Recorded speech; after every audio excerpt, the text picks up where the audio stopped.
जय श्री राम। श्री रामचरितमानस के बालकांड के दोहा नंबर 85 से आगे।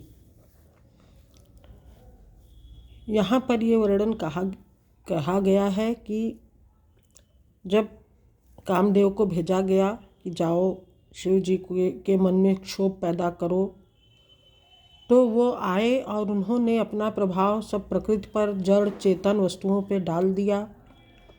सब नर नारी पेड़ पौधे सब काम के वश हो गए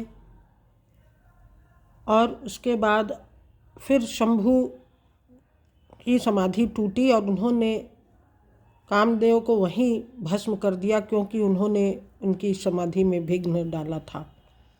तो यहाँ पर इसी प्रसंग का वर्णन किया गया है। तो आइए अब हम पाठ शुरू करते हैं। उभय घरी अस कौतुक भयऊ, जो लगी काम शंभु पहि गयऊ। शिवहि बिलो किस संकेऊ मारू, भयऊ जथाथिति सब संसारू। 2 घड़ी तक ऐसा तमाशा हुआ जब तक कामदेव जी शिव जी के पास पहुंच गया। शिव जी को देखकर कामदेव डर गया। तब सारा संसार फिर जैसा का तैसा स्थिर हो गया। भये तुरत सब जीव सुखारे, जिमि मद उतरि गए मतवारे। रुद्र ही देखि मदन भय माना, दुराधरस दुर्गम भगवाना। तुरंत ही सब जीव वैसे ही सुखी हो गए जैसे मतवाले नशा पिए हुए लोग मद उतर जाने पर सुखी होते हैं। दुराधर्ष जिनको पराजित करना अत्यंत ही कठिन है और दुर्गम जिनका पार पाना कठिन है। भगवान संपूर्ण ऐश्वर्य, धर्म, यश, श्री, ज्ञान और वैराग्य रूप 6 ईश्वरीय गुणों से युक्त रुद्र शिव जी को देखकर कामदेव भयभीत हो गया। फिरत लाज कछु करी नहीं जाई, मरन उठान मन रचसी उपाई। प्रगटे तुरत रुचिर ऋतु राजा, कुसुमित नवतरु राज बिराजा। लौट जाने में लज्जा मालूम होती है और करते कुछ बनता नहीं। आखिर मन में मरने का निश्चय करके उसने उपाय रचा। तुरंत ही सुंदर ऋतुराज वसंत को प्रकट किया। फूले हुए नए नए वृक्षों की कतारें सुशोभित हो गईं। बन उपबन बापिका तड़ागा, परम सुभग सब दिशा विभागा। जह तह जनु उमगत अनुरागा, देखि मुएहु मन मन सिज जागा। वन उपवन बावली तालाब और सब दिशाओं के विभाग परम सुंदर हो गए। जहाँ तहाँ मानो प्रेम उमड़ रहा है, जिसे देखकर मरे हुए मनों में भी कामदेव जाग उठा। छंद। जागई मनोभव मुएहु मन, बन सुभगता न परय कही। शीतल सुगंध सुमंद मारुत, मदन अनल सखा सही। बिकसे सरनि बहु कंज गुंजत, पुंज मंजुल मधुकरा। कलहंस पिक सुख सरस, रव करी गान नाचहि अप्सरा। मरे हुए मन में भी कामदेव जागने लगा। वन की सुंदरता कहीं नहीं जा सकती। काम रूप अग्नि का सच्चा मित्र शीतल मंद सुगंधित पवन चलने लगा। सरोवरों में अनेकों कमल खिल गए, जिन पर सुंदर भंवरों के समूह गुंजार करने लगे। राजहंस, कोयल और तोते रसीली बोली बोलने लगे और अप्सराएं गा गा कर नाचने लगीं। दोहा। सकल कला करी कोटि विधि, हारे सेन समेत। चली न अचल समाधि शिव, कोप्यो हृदय निकेत। कामदेव अपनी सेना समेत करोड़ों प्रकार की सब कलाएं उपाय करके हार गया, पर शिव जी की अचल समाधि न डिगी। तब कामदेव क्रोधित हो उठा। देखी रसाल बिटप बरसाखा, तेह पर चढ़े मदन मन माखा। सुबन चाप निज सर संधाने, अति रिश्ता की श्रवण लगी ताने। आम के वृक्ष की एक सुंदर डाली देखकर मन में क्रोध से भरा हुआ कामदेव उस पर चढ़ गया। उसने पुष्प धनुष पर अपने 5 बाण चढ़ाए और अत्यंत क्रोध से लक्ष्य की ओर ताक कर उन्हें कान तक तान लिया। छाड़े विषम बिसिख उर लागे, छूट समाधि शंभु तब जागे। भयऊ ईस मन क्षोभ बिसेखी, नयन उघार सकल दिश देखी। कामदेव ने तीक्ष्ण 5 बाण छोड़े जो शिव जी के हृदय में लगे। तब उनकी समाधि टूट गई और वे जाग गए। ईश्वर शिव जी के मन में बहुत क्षोभ हुआ। उन्होंने आंखें खोलकर सब ओर देखा। सौरभ पल्लव मदन बिलोका, भयो कोपि कंप्यो त्रैलोका। तब शिव तीसर नयन उघारा, चितवत काम भयो जरि छारा। जब आम के पत्तों में छिपे हुए कामदेव को देखा तो उन्हें बड़ा क्रोध हुआ, जिससे तीनों लोक कांप उठे। तब शिव जी ने तीसरा नेत्र खोला। उनके देखते ही कामदेव जलकर भस्म हो गया। हाहाकार भयउ जग भारी, डर पे सुर भय असुर सुखारी। समुझ काम सुख सोचहि भोगी, भय अकंटक साधक जोगी। जगत में बड़ा हाहाकार मच गया।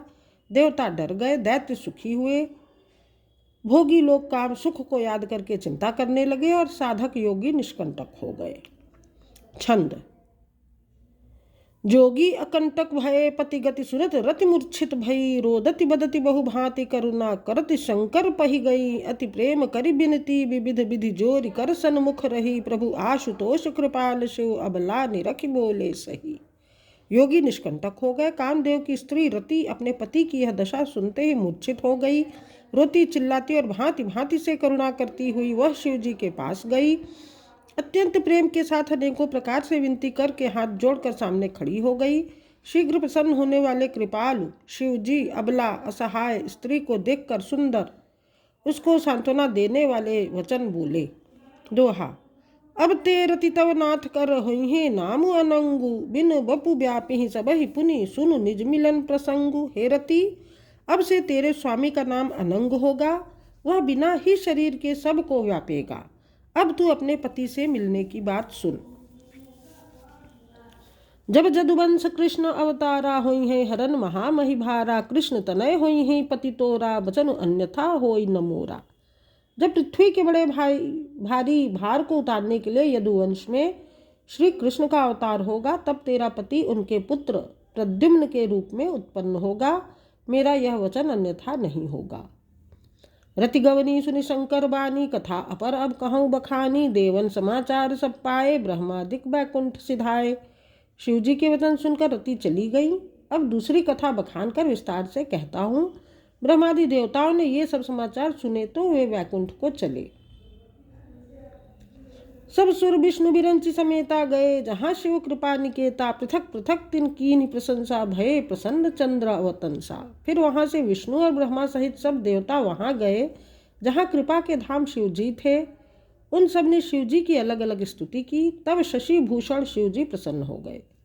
बोले, कृपा सिंधु वृष केतु कहाँ ही अमर आए के ही हेतु। कह विधि तुम प्रभु अंतर्जामी तदपि भगति बस बिनवऊँ स्वामी। कृपा के समुद्र शिव जी बोले, हे देवताओं, कहिए आप किस लिए आए हैं। ब्रह्मा जी ने कहा, हे प्रभु, आप अंतर्यामी हैं, तथापि हे स्वामी, भक्तिवश मैं आपसे विनती करता हूँ। दोहा। सकल सुरन के हृदय अस शंकर परम उछाहु। निज नयननि देखा चहहि नाथ तुम्हार विबाहु। हे शंकर, सब देवताओं के मन में ऐसा परम उत्साह है कि हे नाथ, मैं अपनी आँखों से आपका विवाह देखना चाहते हैं। यह उत्सव देखिए भरी लोचन। सोई कछु करहु मदन मद मोचन। काम जारी रति कहूँ बरु दीन्हा। कृपा सिंधु यह अति भल कीन्हा। हे कामदेव के मद को चूर करने वाले, आप ऐसा कुछ कीजिए जिससे सब लोग इस उत्सव को नेत्र भर कर देखें। हे कृपा के सागर, कामदेव को भस्म करके आपने रति को जो वरदान दिया सो बहुत ही अच्छा किया। सासति करि पुनि करहि पसाऊ। नाथ प्रभुन कर सहज सुभाऊ। पार्वती तप कीन्ह अपारा। करहु तासु अब अंगीकारा।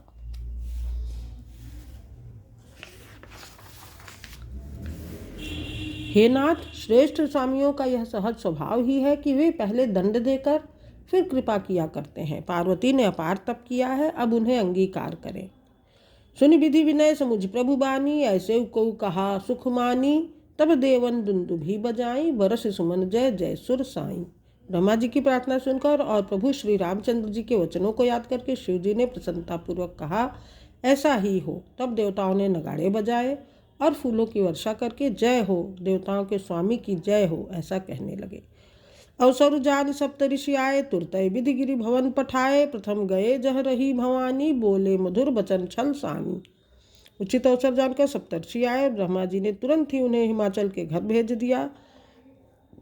वे पहले वहां गए जहां पार्वती जी थीं और उनसे छल से भरे मीठे विनोदयुक्त आनंद पहुंचाने वाले वचन बोले। दोहा। कहा हमार न सुने तब नारद के उपदेश। अब्बा झूठ तुम्हारपन जा रे काम महेश। नारद जी के उपदेश से तुमने उस समय हमारी बात नहीं सुनी। अब तो तुम्हारा प्रण झूठा हो गया, क्योंकि महादेव जी ने काम को ही भस्म कर डाला। सुनि बोली मुस्काई भवानी। उचित कहे हो मुनिवर विज्ञानी। तुम्हारे जान काम अब जारा। अब लगी शंभु रहे सबिकारा। यह सुनकर पार्वती जी मुस्कुरा कर बोली, हे विज्ञानी मुनिवरों, आपने उचित ही कहा। आपकी समझ में शिव जी ने कामदेव को अब जलाया है, अब तक तो वे विकारयुक्त कामी ही रहे। हमरे जान सदा शिव जोगी, अज अनवद्य अकाम अभोगी, जो मैं शिव से ये अस जानी, प्रीत समेत कर्म मन बानी। किंतु हमारी समझ से तो शिव जी सदा से ही योगी, अजन्मा, अनिंद्य, काम रहित और भोगहीन है। और यदि मैंने शिव जी को ऐसा समझकर ही मन वचन और कर्म से प्रेम सहित उनकी सेवा की है, तो हमारपन सुनहु मुनीसा, करियहि सत्य कृपा निधि ईसा। तुम जो कहा हर जा रे उमारा, सोई अति बड़ अभिवेक तुम्हारा। तो हे मुनिवरों, सुनिए, वे कृपा निधान भगवान मेरी प्रतिज्ञा को सत्य करेंगे। आपने जो यह कहा कि शिव जी ने कामदेव को भस्म कर दिया, यही आपका बड़ा भारी अविवेक है। तात अनल कर सहज सुभाऊ, हिम तेहि निकट जाई नहीं काऊ, गए समीप सो अवश्य नसाई, असि मनमथ महेश की नाई। हे तात, अग्नि का तो यह सहज स्वभाव ही है कि पाला उसके समीप कभी जा ही नहीं सकता, और जाने पर वह अवश्य नष्ट हो जाएगा। महादेव जी और कामदेव के संबंध में भी यही न्याय बात समझनी चाहिए। दोहा। ही हर्षे मुनि वचन सुनी, देखि प्रीति विश्वास, चले भवानी नाय सिर गए हिमाचल पास। पार्वती जी के वचन सुनकर उनका प्रेम तथा विश्वास देखकर मुनि हृदय में बड़े प्रसन्न हुए। वे भवानी को सिर नवाकर चल दिए और हिमाचल के पास पहुँचे। दोहा नंबर 90। जय श्री राम।